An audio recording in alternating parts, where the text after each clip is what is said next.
Alright, this one is just a quick one for the mandem, actually, but obviously shared. So I'm just gonna go through some proper basic principles. If you already program, bruv, then leave, just leave. Like, this is not for you. It's not even one of them ones of, oh, this ain't, no, this isn't for you, bruv. It's actually not, innit? So just go. Ignore my taskbar at the bottom, bruv. Don't worry about that. We got our int, we got our float. I should really just use a keyboard for a bit of editing magic we're here. So this is a string. Look, hello world's a string.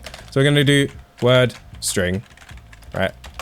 Equals hello, right? And then we got var whole number int equal 24, right? Then we got var decimal float equals 2.5, right? And then we got var true or false ball equals false, because whatever. Then var collection array equals 1, 2, 5.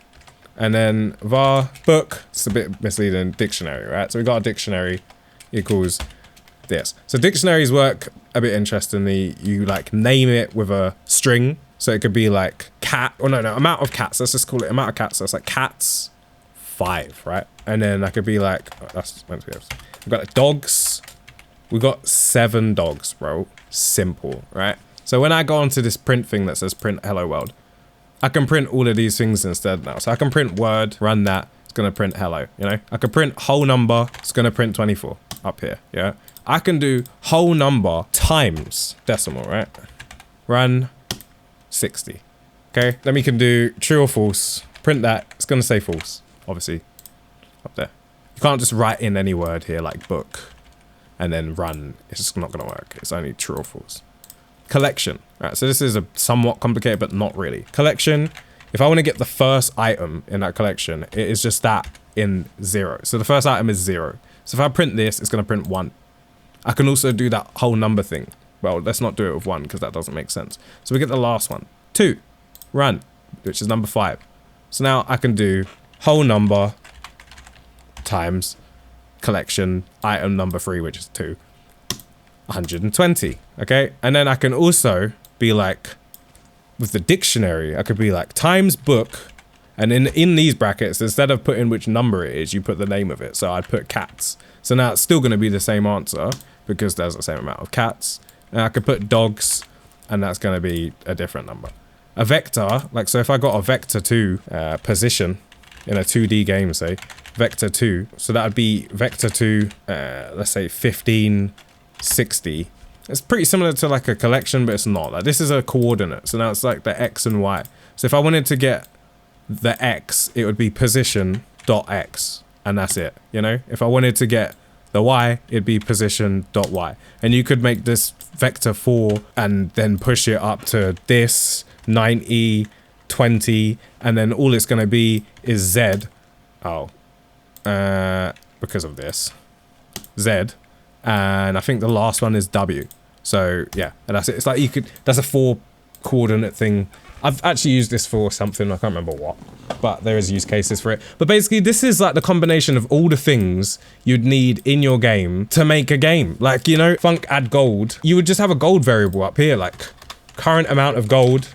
You probably don't want your gold to go into decimals. If you do, then use a float. If you don't, use int. Current gold, 0. Don't even need to declare it because it says int already, so it knows it's 0. Func add gold, and then you put amount here, right? And then current gold plus equals amount, yeah? And then we can go, like here we do print gold, current gold.